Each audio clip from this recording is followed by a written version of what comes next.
अस्सलाम वालेकुम ख़वातीन हज़रात। आज तो बहुत ही ज़बरदस्त किस्म का जनाब हमारे मौज़ूआत हैं और इसमें तो आज तो हमारे मोहतरम डीजीआई एसपीआर साहब छाए हुए हैं जनाब। उनकी ज़रा गुफ्तगू जो है आज हुई है, जो रिपोर्ट हुई है वो हमने देखी और पढ़ी, तो उसका ज़रा तजिया करेंगे कि what is he up to, क्या चाहते क्या हैं डीजीआई एसपीआर साहब माशाल्लाह। इसके अलावा हमारे जो आज आपको पता है अडियाला का दिन था, जो मंगल का दिन था और जो अभी तक की रिपोर्ट्स हैं वो ये है कि धरना तो ख़त्म हो गया, लेकिन मुलाकात फिर भी नहीं होने दी गई और वहाँ पे अल्लामा राजा नासिर अब्बास साहब ने और महमूद अचकज़ई साहब ने भी गुफ्तगू की है। उसको भी ज़रा देखते हैं वो किस तरफ लेके जा रही हैं चीज़ों को। और साथ ही साथ हम ये भी देख रहे हैं कि जो अभी अपनी रिसेंटली पढ़ा होगा कि पीआईए की निजकारी जब हुई है, तो अब जो हमारी जो बिजली की जो डिस्कोज़ हैं, जो तक़सीम कार कंपनीज़ हैं, अब उनकी प्राइवेटाइज़ेशन भी हो रही है। तो वो भी अब होगी, पता नहीं बाकी क्या बचेगा उसके भी हम देखेंगे। साथ-साथ अच्छी खबर जो दे रहे हैं वो हमारे वज़ीर दिफ़ा साहब हैं। वो कहते हैं कि जी जेएफ-17s वग़ैरह और ये जो हमारे तैयारे हैं, इनके नए-नए ऑर्डर्स हमें मिलने शुरू हो गए हैं। हमें समझ ही नहीं आ रही है कि इतने ऑर्डर्स हमें मिल रहे हैं कि 6 महीनों में हमने आईएमएफ को खुदाफ़िज़ कह देना। क्या बात है जनाब, बड़ी बात है, ज़बरदस्त। वेल डन वज़ीर दिफ़ा साहब। इसके अलावा वेनेज़ुएला आपको पता है इस वक़्त हॉट टॉपिक है। वेनेज़ुएला की वजह से पूरी दुनिया में इस वक़्त थरथल्ली पड़ी हुई है। हर बंदा जो है वो डर रहा है। ख़ास तौर पे ईरान में बहुत ज़्यादा चेमगोइयाँ हो रही हैं कि क्या होगा, किस तरीके से होगा? क्या वाक़तन ईरान नेक्स्ट है? और बाकी अलावा जो उसके ममालिक हैं वो भी हो सकते हैं। पाक चाइना की भी बात करेंगे और मोदी की भी अगर टाइम मिला तो बात कर लेंगे। वैसे वो इतना इम्पोर्टेंट है तो नहीं, लेकिन फिर भी बात कर लेंगे। और इन तमाम पे गुफ्तगू करने के लिए हमारे साथ तशरीफ़ रखते हैं सीनियर सहाफ़ी और बहुत ही सीनियर राइटर माशाल्लाह, ज़बरदस्त राइटर। एंड हियर कम्स जनाब साद हफीज़ भाई। साद भाई अस्सलाम वालेकुम। जी, वालेकुम सलाम, कसाना साहब, साद शुक्रिया। भाई आज आप कुछ मुस्कुरा रहे हैं, क्या वजह है? ये आप डीजीआई एसपीआर की वजह से मुस्कुरा रहे हैं?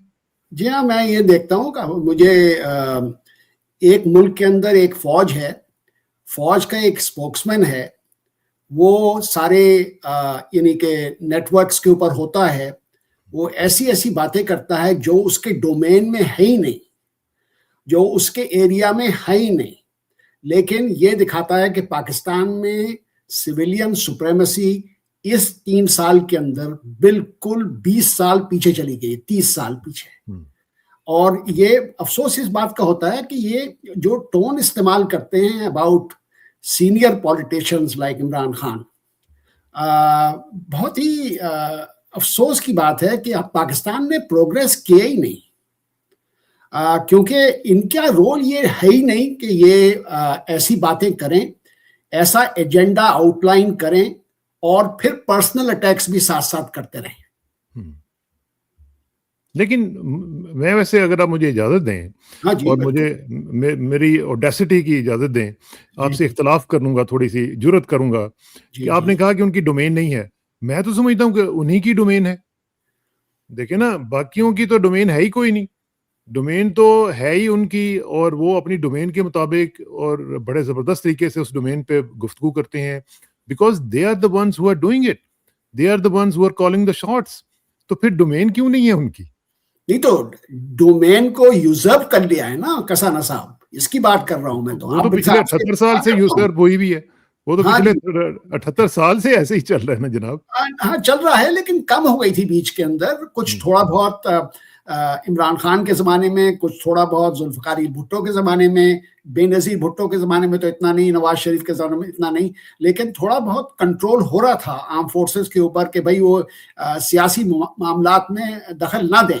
लेकिन अब तो खुली छुट्टी मिल गई है ना, क्योंकि they are acting not only as the armed forces of Pakistan, they are also acting as the largest political party in Pakistan without a constituency. असल में कंस्टिट्यूएंसी लिमिटेड है मसला ये बहुत। है कि देखें देखें मैं जी, पूछता जी, हूँ, जो बिल्कुल। जो मेरा ख़्याल है वो ये है कि जो रियल पॉलिटिक के हिसाब से अगर देखा जाए, तो जी, उसमें तो जैसे मैंने कहा कि डोमेन है ही उनका और जी, बाकी सब जो हैं ये सब चेले-चूले हैं, चमाट हैं, सब कुछ हैं, ये इनका इनका कोई पूछने वाला नहीं है। ये भी वो साहब जो हैं वो इजाज़त देते हैं तो इनको जितनी स्पेस मिलती है, वरना तो कुछ भी नहीं होता है। लेकिन मेरा सिर्फ जो जो पॉइंट ऑफ कंसर्न है वो ये है जी, कि चलें डोमेन भी उनकी हो गई, सब कुछ हो गया, लेकिन जो आपकी डोमेन है उसमें तो कम से कम आप अच्छे तरीके से काम कर लें ना। चलें पॉलिटिक्स आपकी डोमेन है, आप you are the ones who are calling shots, सब कुछ है। लेकिन उसमें तो कम से कम आप फ्लरिश करे ना, उसमें तो कम से कम आप लोगों को कुछ ना कुछ सांस लेने दें ना। मेरा तो ये है कि चलें ठीक है, आपने कब्जा कर लिया, सब कुछ कर लिया, लेकिन पाकिस्तान को तो ग्रो करवाए ना, पाकिस्तान को तो आगे बढ़ने देना। जी बिल्कुल, लेकिन एक चीज है, देखे ना बयान आप आपको देखे, एक सेकंड और इसके ऊपर, कि उन्होंने ये कहा कि भाई जो दहशतगर्दी है और जो कि बहुत बढ़ गई है केपी के अंदर, उसकी सोल रिस्पॉन्सिबिलिटी वहां की जो सिविलियन गवर्नमेंट है उसके ऊपर है।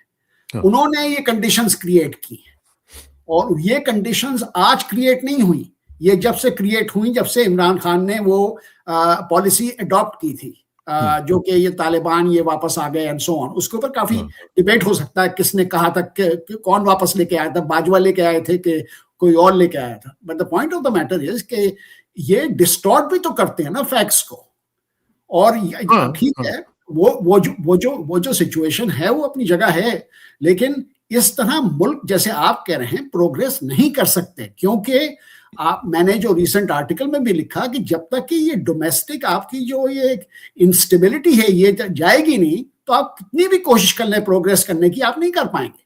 अच्छा, अब ये जो अब आपने बात की है ना, इसमें मैं आपका जरा थोड़ा सा दूसरे एक एंगल से तज्जिया चाहूंगा। जी देखिए, ये जो मुझे नजर आ रहा है कि वो कहते हैं ना, मेथड बिहाइंड द मैडनेस, ये दूसरी प्रेस कॉन्फ्रेंस है उनकी जो कि हाईली पोलिटिसाइज्ड थी, जिसमें जिस आप फरमा रहे हैं कि वो उनकी डोमेन ये नहीं थी, लेकिन वो कर रहे हैं। ये जो पिछली दफा भी उन्होंने टारगेट किया, पिछली दफा तो खैर उन्होंने कुत्ता कह दिया था उनको, इस दफा इमरान खान को वो काफी बड़े ही अजीब से अंदाज से पुकार रहे थे कि वो जो अंदर बैठा हुआ है वो ये इस तरह के अल्फाज थे। लेकिन ये जो मेथड है, ये मुझे ऐसे लगता है कि ये इसके पीछे कुछ चीज है, और मुझे जो लग रही है वो ये है कि हो सकता है कि उसूली तौर पर यह फैसला कर लिया गया हो कि पीटीआई के ऊपर पाबंदी लगानी है, और उनको ये कहना है कि ये दहशतगर्द हैं, दहशतगर्दों के सपोर्टर्स हैं, और इनके दहशतगर्दों के साथ ये ताल्लुकात हैं, और इसी वजह से ये अपना एक सॉफ्ट कॉर्नर रखते हैं, फितनतुल हिंदुस्तान है, फलाना है, ढमकाना है, तो लिहाजा इसके ऊपर पाबंदी लगाई जाए। अगर पाबंदी नहीं लगाई जाएगी तो पाकिस्तान आगे नहीं बढ़ सकता, और उसका एक केस बना के अपने माशाल्लाह हाजी अमीनुद्दीन साहब को दिया जाए और उनसे पाबंदी लगवा दी जाए। क्या समझते हैं कि ये फार फेच्ड है या ये हो सकता है? बिल्कुल फार फेच्ड नहीं है, इससे मैं आपको आई एग्री विद यू, और यही इनकी अल्टीमेट, जैसे मैंने कहा था कि 2026 की इनकी जो स्ट्रेटेजी है उसमें ये भी एक ऑब्जेक्टिव है कि पीटीआई को माइनस कर दिया जाए और इमरान खान को माइनस कर दिया जाए, लेकिन ये पॉसिबल नहीं है। आप इमरान खान को तो माइनस कर ही नहीं सकते, इम्पॉसिबल है वो तो अब ये पीटीआई को माइनस करने के, और आपको पता है ना कि जो इनकी ऑडियंस है वो ज्यादातर तो वो लोग हैं जो बिलीव करते हैं कि भाई पाकिस्तान की जो यूनिटी है, जो पाकिस्तान की फ्यूचर है, वो एक स्ट्रॉन्ग हार्ड स्टेट की है। हार्ड स्टेट में डेमोक्रेसी नहीं आती, उसमें पीपल रिप्रेजेंटेशन नहीं आती। उन्होंने डिसाइड कर लिया है ऑलमोस्ट चाइनीज मॉडल, जो आपने देखा है चाइनीज मॉडल सक्सेसफुल है, चाइनीज के लिए सक्सेसफुल है, हमारे लिए नहीं। वो होमोजेनियस सोसाइटी है, हम लोग डाइवर्स सोसाइटी है, इतना आसान नहीं है। तो ये बड़ी फिलोसॉफिकल डिस्कशन है। मेरा ख्याल है कि आप बिल्कुल ठीक कह रहे हैं कि इनका मेरा ख्याल है, हाँ मेरा ख्याल है कि प्लान भी इनका ये है। लेकिन जहां तक मॉडल की बात है ना, इसमें थोड़ा सा अगेन आपकी इजाजत से एक डिफरेंट पॉइंट ऑफ व्यू देना चाहूंगा। वो ये है कि चाइना का तो मॉडल जो है ना वो बड़ा जबरदस्त मॉडल है। देखें, चाइना का आप पॉलिटिकल सिस्टम को छोड़ दें, बाकी तो उनका जो इकोनॉमिक मॉडल है, जिस तरीके से उन्होंने पूरी दुनिया में थरथली डाली हुई है, अमेरिका को वो नाक के चने चबा रहे हैं, सब कुछ हो रहा है, उन्होंने जो तरक्की की मिसालें कायम कर दी। इनका जो मॉडल है वो नहीं है, इनका मॉडल है सीसी मॉडल। इनका मॉडल है कि किसी को बात नहीं करनी देनी, बोलना नहीं है, और इकोनॉमी को छोड़ें, बस कर्जे खाते जाएं और लेते जाएं और खाते जाएं, और अमेरिका की बस आप झोली में बैठे हैं। ये है इनका मॉडल। अच्छा, अब जरा थोड़ा सा आ जाते हैं इसके ऊपर कि अलीमा खान साहबा की मुलाकात आज फिर नहीं होने दी, और फिर हमने देखा कि वहां पे पानी छोड़ दिया गया। अब वहां पे जाके उन्होंने बेसिकली आज खत्म कुरान करना था, सूरह यासीन का खत्म करना था, और वहां पे भी उनको बैठने नहीं दिया गया और वहां पे गंदा पानी छोड़ दिया गया। तो ये जो सूरत हाल है वो कहाँ तक जारी है, और इसका हम क्या समझेंगे? ये अब इन्होंने तय कर लिया है कि इमरान खान की मुलाकातें नहीं होंगी, और जो मर्जी इन्होंने करना है वो करके देख लें। जी हाँ, और यही वही पैटर्न है जिसकी हम पहले भी बात कर चुके हैं अभी कि पैटर्न वही है कि भाई दहशतगर्दी से इस ऑर्गेनाइजेशन को और इमरान खान को लिंक किया जाए, उनको रिप्रेजेंटेशन जो कोर्ट ने अलाउ किया है वो आप मिलने ना दें, और उनको फर्दर हरास किया जाए, जो लोग आते हैं उनको भी हरास किया जाए। और अब इनके पास ये इम्प्यूनिटी से कर सकते हैं। इन्होंने ये डिसाइड किया है कि जब से हमने ये हार्ड स्टेट बनाई है कि कॉन्स्टिट्यूशन और लॉ को पामाल कर दिया आपने बिल्कुल, उसकी वजह, उसके बाद we have open season, we can do anything we want, ये कर रहे हैं। लेकिन इसका इम्पैक्ट क्या होगा? क्या वाकईतन पीटीआई जो है वो चुप करके घर बैठ जाएगी, या जिस तरह हम देख रहे हैं कि जिस तरह भी आपने सुना होगा, पढ़ा होगा कि अल्लामा राजा नासिर वाज साहब जी अभी इनके साथ ही खड़े हुए हैं, उन्होंने भी कहा, महमूद खान अचकज़ई ने भी कहा कि हम इसको लेके आगे बढ़ेंगे, हम लोगों के पास जाएंगे। और एक उन्होंने नवाज शरीफ की भी गैरत को जगाने की कोशिश की है। वैसे उन्होंने कहा कि जो फरवरी 8 की हड़ताल है उसमें सब लोग शामिल हों, एक चार्टर जो है वो बनाया जाए जिसमें सब लोग मिल के इस पर काम करें, और इलेक्शंस वगैरह और जिस तरह के होने चाहिए उसके ऊपर बातचीत हो सकती है। क्या आप समझते हैं इसमें कोई हेडवे हो सकता है नजर? हेडवे बड़ा मुश्किल है, लेकिन मैं बिल्कुल कहता हूं, मैं भी बिलीव करता हूं कि रीजनेबल वे तो यही है। अगर आपने रिकंसिलिएशन करनी है और आपने फौज को निकालना है इस सिस्टम से, तो लॉन्ग टर्म तो यही है। लेकिन मेरा ये ख्याल है कि जैसे आप करेक्टली कह रहे हैं, ये जो सिस्टम है, ये जो हाइब्रिड सिस्टम है, इलीगल सिस्टम जो है, इसको कोई इंटरेस्ट नहीं है टॉक्स में। ये बातें जब ही करते हैं जब कोई एक मूवमेंट चलने की बात आती है। February 8 is a very important date, जिस दिन मैंडेट चुराया गया था। तो अगर उसको लेके देखा जाए ना, तो आई थिंक ये सिर्फ बातें ही हैं, आगे बढ़ेंगे नहीं। और इमरान खान को इसका आइडिया है। जब भी इमरान खान टॉक्स के फेवर में नहीं है, क्योंकि दे नो कि कोई, भाई आप क्या करेंगे, देंगे क्या ये लोग आपको? मैंडेट वापस देंगे? आप 27th अमेंडमेंट को रिवोक करेंगे? आप वापस जाएंगे? ये करने को। लेकिन जो फरवरी 8 की बात आप कर रहे हैं, फरवरी 8 जो है ये एक बड़ा दिन है, और बड़ा दिन बन सकता है अगर मुकाबला इनका हो जाए और अच्छे तरीके से ये फिनिश कर लें। आप समझते हैं, फोर्सी करते हैं कि कोई इफेक्टिव हड़ताल करने के काबिल होंगे? क्योंकि हमने देखा है कि अभी देखें ना, आज भी जो मंगल गुजरा है इसमें भी जो अलीमा खान साहबा ने कहा था कि 10,000 लोग जो हैं कम से कम वहाँ पे आए, लेकिन वहाँ पे नहीं लोग जा सके। 800-900 हज़ार तक लोग भी वहाँ पे मुश्किल से पहुंचे हुए थे। तो इसमें जो पीटीआई के अंदर जो एक ग्रुप बन चुका हुआ है, और हर बंदा ये कह रहा है कि इसके अंदर अब लोग जो हैं वो शामिल हो चुके हुए हैं, शामिल करवा दिए गए हुए हैं, जो कि किसी भी चीज़ को, किसी भी कॉल को कामयाब नहीं होने देते हैं। तो उस सूरत हाल में फरवरी 8 को क्या होगा? फरवरी 8 को तो मेरे ख्याल में कि केपी के अंदर सक्सेसफुल होगा ये। उसमें इनका गवर्नमेंट का अपैरेटस केपी डजंट मैटर ना, केपी मैटर ही नहीं करता। तो मैं ये कह रहा हूं, जैसे आप in answer to your question, मेरे ख्याल में नेशन वाइड अगर ये करने की कोशिश करेंगे, इनके रिक्वायरमेंट इतनी है इनके सामने कि बड़ा मुश्किल होगा इनको मोबिलाइज करना to the level you are talking about, which is to shake the system. वो शेक नहीं कर सकेंगे। मेरा ख्याल में फरवरी 8 12 दफा होना चाहिए जब तक जाके कुछ होगा। Meaning it has to be a concerted effort, consistent. हाँ, और ऊपर तले इसकी एफर्ट जो होती रहेगी तब होगा। अच्छा, इसमें जो इंटरनल इन फाइटिंग चल रही है पीटीआई की, वो कितनी नुकसानदेह है? उसका कैसे सद्भाव किया जा सकता है? क्योंकि उसमें इन्फिल्ट्रेशन तो हो चुकी हुई है, ये तो नजर आ रहा है। जी हाँ, अब आप देखिए गौर खान किस तरह के बयान देते हैं। I mean, he's the chairman of the party, even though he's not recognized, but he is chairman of the party. Imran Khan ने उन्हें अपॉइंट किया। तो yes, definitely उससे इफेक्ट होता है, क्योंकि जब ये कोई चीज कोशिश करते हैं, जब सोहेल अफरीदी साहब कुछ कोशिश भी करते हैं, तो बहुत से लोग उनकी मेथड्स को क्वेश्चन करते हैं, उनको क्वेश्चन करते हैं। इमरान खान को ये लोग क्वेश्चन नहीं करते हैं, बिकॉज इन्हें पता है कि इमरान खान को क्वेश्चन करेंगे तो ये तो बिल्कुल माइनस हो जाएंगे। लेकिन एक दूसरे से ये जो लड़ाइयां हैं और जो डिफरेंसेस हैं, वो इस कॉज को हेल्प नहीं कर रहे। सोहेल अफरीदी की आपने बात की है। सोहेल अफरीदी आज तो मौजू था उनका, और टारगेट भी था। और सोहेल अफरीदी के मुतालिक जो उन्होंने बातें की हैं, तो लोग लगता यूं था कि सिंगल आउट किया जा रहा है केपी को। और लोगों ने कहा भी कि 3 जो सूबे हैं बड़े, वो एक तरफ हो गए हैं और एक सूबे को अलग से कर दिया गया है, टारगेट कर रही है। और ये जो गवर्नमेंट है, ये फेडरेशन को नुकसान खुदा न खासा पहुंचाने की कोशिश कर रही है। अब अगर सोहेल अफरीदी कराची जाते हैं, वहां पे उनका दौरा आप किस तरह फोर्सी कर रहे हैं, और फिर जाहिर है कि उसका इम्पैक्ट जो है वो बाकी जगहों पे होगा, वो क्या होगा?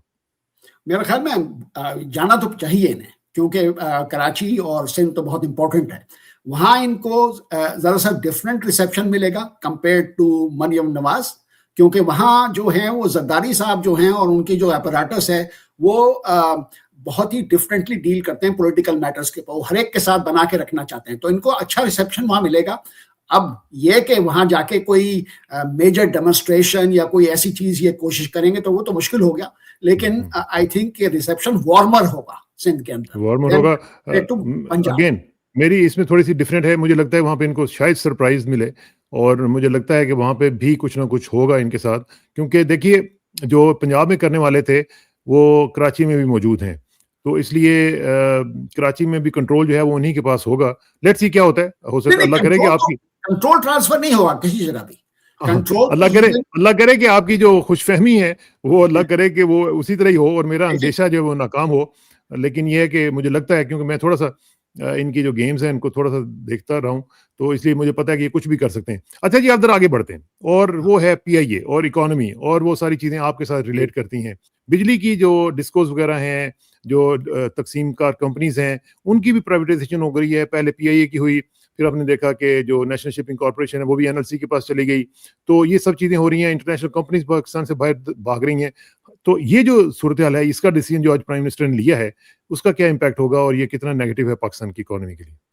नेगेटिव तो मैं नहीं कहूंगा, क्योंकि मेरा अपना पॉइंट ऑफ व्यू ये है, ऑलवेज हैज बीन, मेरा चेंज नहीं होगा। प्राइवेटाइजेशन होनी चाहिए। मैं अमेरिका में रहता हूं, मेरी बिलीफ ये है कि government should not be involve in the private sector. Strategic industries के अंदर ठीक है, लेकिन प्राइवेट सेक्टर को रोल जो है वो बहुत इंपॉर्टेंट है। नहीं, आपकी दुनिया में प्राइवेट सेक्टर ही ड्राइव करता है। Even Chinese economy is driven very much by not only the state but a partnership with the private sector. तो मेरा ये ख्याल है कि जरूरी होना चाहिए। मैं लंबी चौड़ी इसमें बात नहीं करना चाहता, लेकिन प्राइवेटाइजेशन अच्छी है, लेकिन मैं आपसे ये पूछना चाहता हूँ इनके डिस्कोर्स की, तो मैं ये पूछना चाहता हूँ कि भाई ये ट्रांसपेरेंट होगा? नंबर वन, ट्रांसपेरेंट तो नहीं है ना, ये ट्रांसपेरेंट नहीं होती है ऐसी चीजें। दूसरी चीज जो है, जो सबसे बड़ी प्रॉब्लम है कि ये जो कैपेसिटी पेमेंट्स का जो सिस्टम है, ये किस तरह रिजॉल्व होगा कि भाई आप इलेक्ट्रिसिटी सप्लाई नहीं कर रहे, फिर भी आप 18% रिटर्न ले रहे हैं, और उससे सर्कुलर डेट भी आपका बढ़ता चले जाता है all the time, which is the major problem for Pakistan, huge problem. तो ये विल प्राइवेटाइजेशन निचकारी जो है सॉल्व दोज इश्यूज? ये मुझे क्लैरिटी नहीं है अभी। बातें तो करने की बहुत सी हैं, you know, we can talk all day about this. ठीक है। अच्छा, ये मुझे जरा बताएं कि ये जो खुशखबरी दी है ख्वाजा आसिफ साहब ने, कितनी ये दुरुस्त है कि जनाब हमें इतने ऑर्डर्स मिल रहे हैं जहाज़ों के, और आज आपको पता है कि एयर चीफ बांग्लादेश के भी आए हुए थे, उनकी भी एयर चीफ पाकिस्तान से मुलाकात हुई है, तो वो भी सुना है कि वो भी जहाज़ों के मुतालिक कुछ बातचीत कर रहे हैं और कह रहे हैं कि हमारे साथ कोऑपरेट किया जाए। तो ये वाकई कुछ रीजनेबल बात है उन्होंने जो की है, या जिस तरह वो नॉर्मली जुगते शुगते लगाते रहते हैं, उस तरह की जुगत है एक पाकिस्तान को 6 महीने में आईएमएफ से छुट्टी हो जाएगी हमारी? नहीं, बेकार की बातें हैं, बिल्कुल ये नहीं हो सकता, और ये मैं इनकी कोई बात सीरियसली नहीं लेता। लेकिन यस, ऑर्डर्स बढ़ रहे हैं, क्योंकि JF-17 जो है 25 मिलियन का जहाज है। आप मार्केट में जाइए, और जो जिस तरह की दुनिया के हालात हैं, सिक्योरिटी इज वेरी इंपॉर्टेंट, तो लोग चाहते हैं कि खरीदें ऐसे जेट्स जो कि प्रूवन है कॉम्बैट के अंदर और सस्ते भी हैं। तो ये अलग बात है, लेकिन भाई उसमें प्रॉफिट मार्जिन कितनी है और कब आएगी वो प्रॉफिट मार्जिन? 6 महीने में तो नहीं आ सकती वो। This is like ridiculous statement, typical Khawaja Asif statement. या अच्छा जी, जरा वेनेजुएला की बात कर लेते हैं। वेनेजुएला का जो ड्रामा हुआ, और वो भी आपने देखा होगा, उसका क्या इम्पैक्ट आप फील कर रहे हैं? उसका कुछ अब रूल बेस्ड ऑर्डर जो पूरी दुनिया में पहले ये बातें करते थे, इसके बाद अब इसका क्या इम्पैक्ट होगा? और क्या ये इन अ वे ये इन्होंने रूस को इजाजत नहीं दे दी कि वो भी इस तरह कर ले, या कोई भी जो माइटी मुल्क है जिसके पास ताकत है, चाइना भी कर सकता है ताइवान के ऊपर, रूस जो है वो उठा के ज़ेलेंस्की को लेके आ सकता है, इसी तरह मेरा ख्याल है कि हम भी कुछ ना कुछ कर लेंगे। तो ये तो उन्होंने एक एग्जाम्पल सेट कर दी है। बिल्कुल एग्जाम्पल सेट किया है, और बड़ी प्रिसिशन से किया है। काफी दिन से ही चला रहे थे कि ये जो है ना, जिस तरह सद्दाम हुसैन को इन्होंने वेपन्स ऑफ मास डिस्ट्रक्शन के एक्यूज किया था, कि भाई वो उनके उसके पास ऐसे वेपन्स है कि जो अपने नेबर्स को भी थ्रेटन करता है और दुनिया को भी थ्रेटन करता है, उसको टॉपल करने के लिए।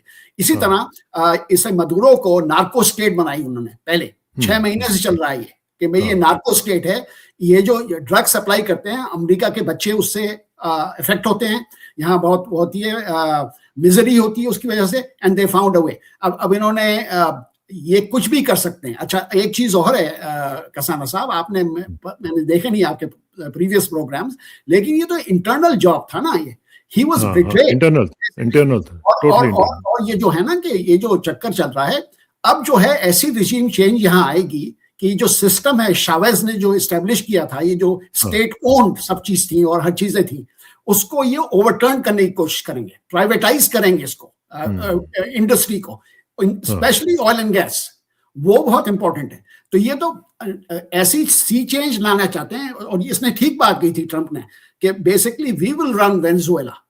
तो रूल बेस्ड ऑर्डर कहां से गया, फिर तो खत्म ही हो गया ना, वी विल रन। लेकिन उसमें देखिए ना, अब ये मुझे लगता है कि ये स्नोबॉल इफेक्ट होगा हर जगह पे, हर जगह पे ये कोशिश की जाएगी कि जहाँ पे भी हम वैसे मामला को हल नहीं कर सकते, वहाँ पे माइट यूज करके, अपनी ताकत यूज करके, फौज यूज करके हम वो कर सकते हैं।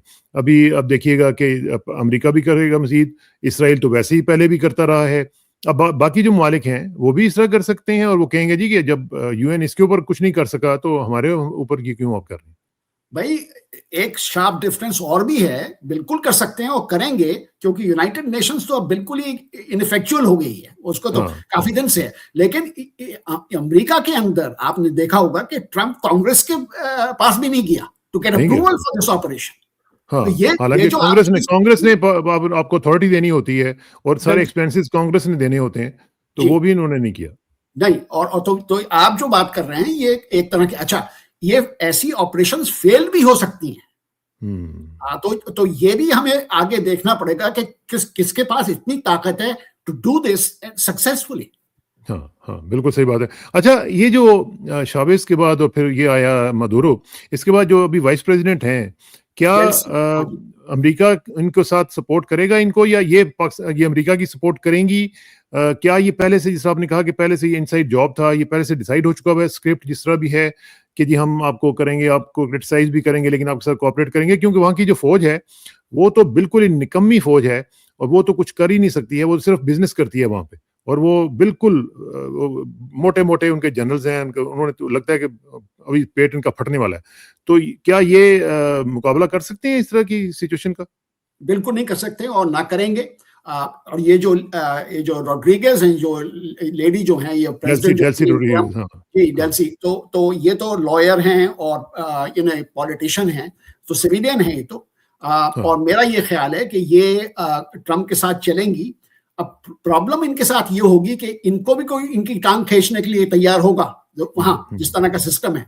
तो आई डोंट थिंक कि शावेज की जो लेगेसी है वो सरवाइव करेगी बहुत दिन, वो काफी देर सरवाइव कर देगी। लेकिन जो ये जो डेल्सी साहब है ना, ये मुझे लगता है ये भी अर्दली हैं, ये सिर्फ फेस है उनका, बाकी सब कुछ कंट्रोल जो है उनके वहां पे भी फौज का ही है। अच्छा, एक चीज मुझे जरा बताइएगा, जो पाकिस्तान और चाइना के हवाले से हमने देखा कि जॉइंट स्टेटमेंट भी आई है और चाइना की बड़ी कंसिलिटरी किस्म की स्टेटमेंट भी आई है, और फिर डार साहब भी संडे को वहां पे चाइना में थे। ये क्या हो रहा है? क्या चाइना को पाकिस्तान को स्लाइड करता हुआ देख रहा है कि ये अमेरिका की तरफ ज्यादा बढ़ रहे हैं? कुछ इस तरह की चीजें चल रही हैं?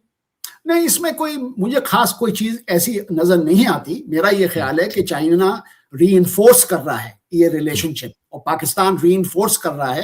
भाई अल्टीमेटली अमेरिका को ट्रस्ट नहीं कर सकते पाकिस्तान, मैं बता रहा हूं आपको, उनका सिस्टम डिफरेंट है America.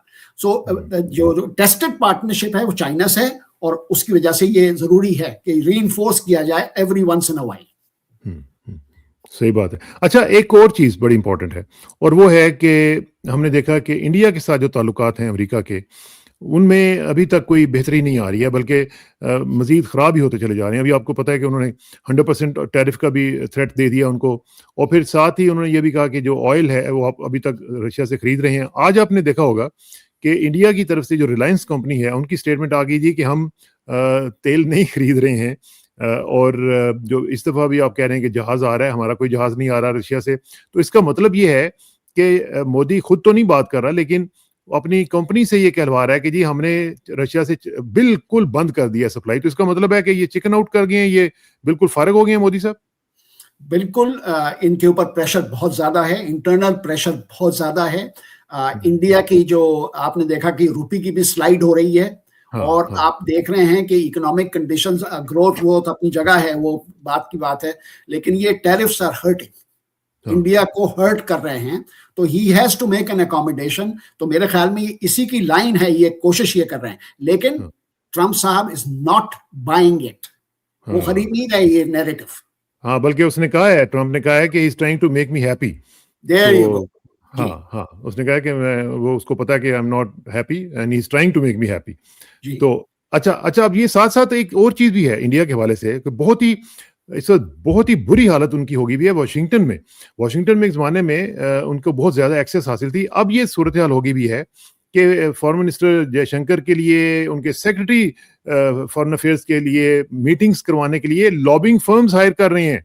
Can you imagine this कि ये इंडिया के ऊपर वक्त आना था कि उनकी बात सुनने के लिए वहां पे कोई तैयार नहीं है। ये जो सारा अपसाइड डाउन हुआ है उनका मामला, इसका कितना इम्पैक्ट आ रहा है यूएस इंडो यूएस रिलेशनशिप के ऊपर? बिल्कुल आ रहा है इफेक्ट, क्योंकि ये इनके ऊपर इफेक्ट इस तरह आ रहा है कि पहले तो ये रिलाई करते थे, ये इंडियन एग्जीक्यूटिव जैसे माइक्रोसॉफ्ट का, अमेजोन का, इधर का चेयरमैन वेयरमैन, अच्छी खासी इनकी लॉबी थी जैसे आप कह रहे हैं, और चल रही थी और सो ऑन। लेकिन जब से ट्रम्प साहब आए हैं और इन्होंने एक्चुअली मेगा जो है, जो ट्रम्प को बैक करती है, इन्होंने देखा ये है कि इंडिया को ट्रस्ट नहीं कर सकते। इंडिया अपने सेल्फ इंटरेस्ट में इतनी सारी चीजें करता है, जैसे like buying Russian oil and so on, के इससे उसकी वजह से कांग्रेस में उनकी सपोर्ट कम हो गई है। वो बड़ा क्रूशियल है। हाँ, बहुत क्रूशियल है। अच्छा, आखिर में मुझे पता है आप क्रिकेट वॉचर भी हैं, वो भी जरा मुझे बताएं कि ये जो मामला बांग्लादेश का हुआ है, उनके एक खिलाड़ी को उन्होंने आईपीएल से निकाला है, मुस्तफीज को, और उसके बाद फिर बांग्लादेश ने कहा जी कि हम वहां पे अब आप वहां पे मैच नहीं खेलेंगे जो वर्ल्ड कप हो रहा है। तो ये कितना सेटबैक है इंडिया के लिए और आईसीसी के लिए कि एक मामला जो पाकिस्तान सिर्फ पहले स्पेसिफिक हुआ करते थे, अब पाकिस्तान के कैंप में बांग्लादेश भी लगता है कि आ गया। बिल्कुल, और कैंप में तो आ गया है, लेकिन मेन चीज तो ये ना कि the richest contributor to international cricket is India, वो अपनी जगह बात है, और सबसे ज्यादा इंटरेस्ट वहां वो है, वो अपनी जगह बात है। लेकिन अपनी जो हर चीज में मनमानी करवाता था इंडिया एज इन इंटरनेशनली और and also now in cricket, वो नहीं चलेगी। चलें, लेट्स सी क्या होता है, इसके ऊपर हम इंशाल्लाह आपका तजिया लेते रहेंगे। बहुत बहुत शुक्रिया साद भाई, आपसे इंशाल्लाह गपशप का सिलसिला जारी रहेगा। Thank you very much and see you soon जी। अस्सलाम वालेकुम। शुक्रिया।